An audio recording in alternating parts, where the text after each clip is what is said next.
I'm going to start with something that might make you uncomfortable, especially if you're a woman watching this, especially if you consider yourself evolved, self-aware, someone who's done the work. If you feel yourself getting a little defensive right now, like, here we go, another video blaming women for their own pain, just pause. Just bear with me. Notice that reaction. Don't push it away.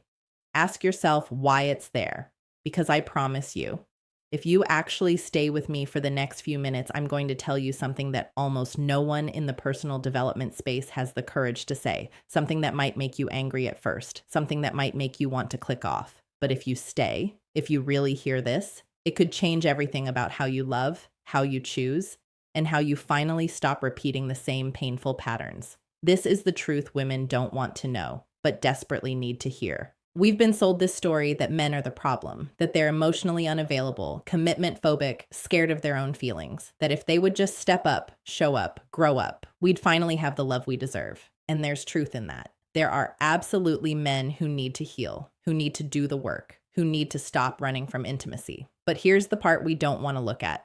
What if you keep attracting unavailable men because you are unavailable in ways you haven't faced yet? I know, that stings. Stay with me. You're not wrong for wanting love. You're not broken for wanting commitment. Nothing is wrong with you for wanting a man to choose you. But that narrative, all the good men are taken, men just don't want to commit anymore. I keep picking broken people. That narrative keeps you safe. It keeps you in the victim position. It keeps you from having to look at the scariest question of all. What if the common denominator in every failed relationship is you? I'm going to explain something that's going to blow your mind. Because the truth women don't want to know, it's not about men at all. It's about what you're doing that you refuse to see. Here's what most people don't understand about attraction patterns. They're not random. They're not bad luck. They're not about the zodiac or timing or fate. They're about your nervous system seeking what's familiar. When I talk about this with clients, I'm constantly referencing Dr. Tara Schwartz's work on attachment, because here's the part we don't want to admit. If you keep attracting emotionally unavailable men, it's not because the universe is punishing you. It's because emotional unavailability is familiar to you. And here's the part that's really hard to hear. You might be emotionally unavailable too, just in a different way.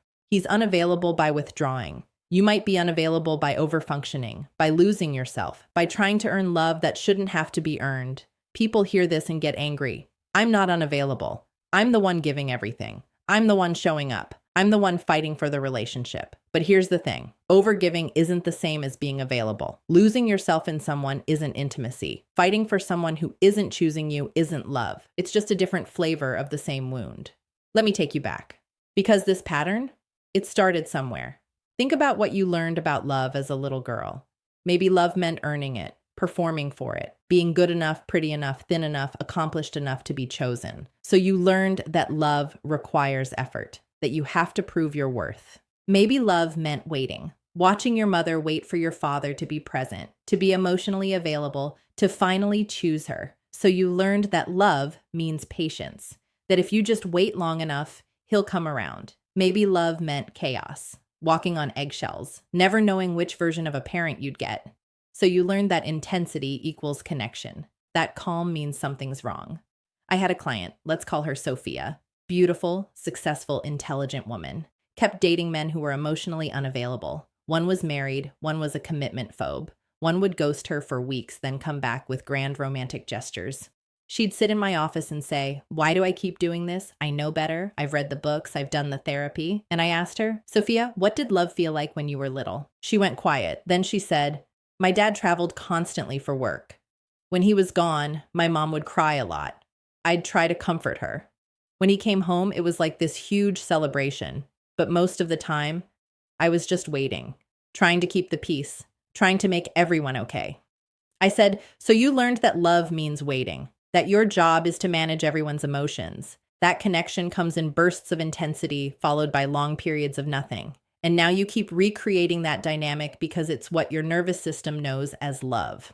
Now let's talk about why this pattern is so addictive, because there's actual brain chemistry here. When you're with someone unpredictable, hot one day, cold the next, your brain releases dopamine. Same mechanism as gambling, same as any addiction. You don't get dopamine from certainty. You get it from anticipation, from not knowing, from waiting and wondering and hoping. So when he finally texts after 3 days of silence, dopamine hit. When he gives you just enough attention to keep you hooked, then pulls away, dopamine hit. When the relationship is intense, then distant, then intense again, dopamine hit after hit after hit. Your body doesn't know the difference between excitement and anxiety. It just knows arousal. That racing heart, that obsession, that constant thinking about him, that's not passion. That's your nervous system being dysregulated, and you're calling it chemistry.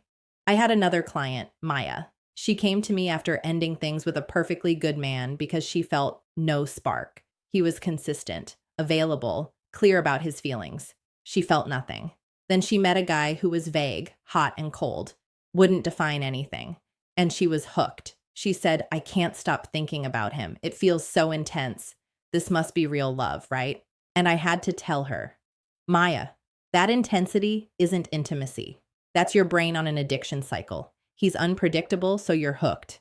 The stable guy felt boring because your nervous system is trained for chaos. You're confusing anxiety with attraction. Here's the part that's really hard to hear. The truth women don't want to know. It's this. You are not a victim of the men you choose. You are an active participant in a pattern you haven't healed. And until you look at your role, not his, not theirs, not the universe's, you will keep repeating it. You say you want a healthy man, but when a healthy man shows up, consistent, available, clear, you feel nothing. You call him boring. You say there's no spark. You pick fights. You create distance. You sabotage it. Why? Because healthy feels unfamiliar, and unfamiliar feels unsafe to a nervous system trained in chaos. You say you want him to lead. But when a man leads, makes decisions, sets direction, has boundaries, you call him controlling. You resist. You test him. Why? Because being led means surrendering control. And control is how you've survived. You say you want honesty. But when a man is honest about his feelings, his fears, his needs, you lose respect for him. You see him as weak. Why? Because somewhere you learned that vulnerability in a man is dangerous. I had a client, Sophia from earlier. She finally started dating a man who was everything she asked for. Stable, present, emotionally available. He called when he said he would. He introduced her to his friends. He made plans for the future. And she was miserable. She kept waiting for the other shoe to drop. She kept looking for signs he'd leave. One day she said, I think I'm the problem because he's perfect, but I feel nothing. And I'm terrified that if this is what healthy feels like, I don't know how to do it. I said, Sophia, you don't feel nothing. You feel unfamiliar. And your body is confusing unfamiliar with wrong. You've spent your whole life in chaos, so peace feels like something's missing. So what do you actually do with this? How do you stop being the common denominator in your own painful patterns? First, stop blaming the men. I know that's hard to hear. I know it's easier to say, he was avoidant, he was narcissistic, he was emotionally unavailable. And maybe he was, but you chose him. You stayed, you overgave, you abandoned yourself trying to make it work. The question isn't, why are there so many unavailable men? The question is, why do I keep choosing them? Second, start asking a different question. Not, how do I get him to choose me? Not, how do I make him commit? Not, when will he finally change? Start asking, what part of me recognizes this pattern as familiar? What part of me feels safe in chaos? What part of me is afraid of what might happen if I actually got the love I say I want? Because when you can sit with yourself and say, oh, I'm drawn to him because unpredictability feels like home. Now you have power. Now you can choose differently. And here's the hard truth. You don't attract better men by wanting better men. You attract better men by becoming someone who can receive better love. When your nervous system finally heals, when you stop confusing anxiety with attraction, when you learn to sit in the discomfort of healthy love without sabotaging it, that's when everything changes. Consistency starts to feel sexy. Clarity starts to feel attractive. Effort starts to feel normal. And the men who once had power over you, the vague ones, the inconsistent ones, the ones who kept you guessing, they don't even register anymore. Not because you're bitter, because your nervous system no longer recognizes chaos as connection.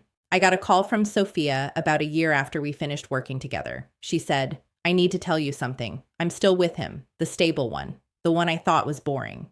I said, and? She said, and it's the most peaceful relationship I've ever had.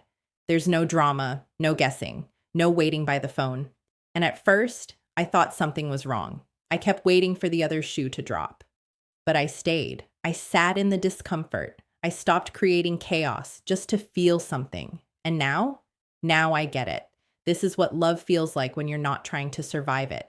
I said, Sophia, that's not different love. That's just love. You just never let yourself receive it before. That's what happens when you finally face the truth you've been avoiding. You don't become bitter. You become available.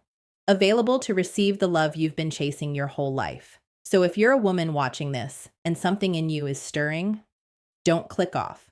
Don't get defensive. Don't blame the algorithm. Ask yourself, what part of me is still choosing chaos? What part of me is afraid of peace? And what would it cost me to finally let it in? Because I promise you, the day you stop blaming men is the day you start actually seeing yourself. And the day you start seeing yourself, that's the day everything changes. Just trust me on that. If this hit home for you, I want you to do one thing today. Write down one pattern you keep repeating, not what he did, what you did, and underneath it, write, this kept me safe once, but it doesn't have to be my future. I'll see you in the next one.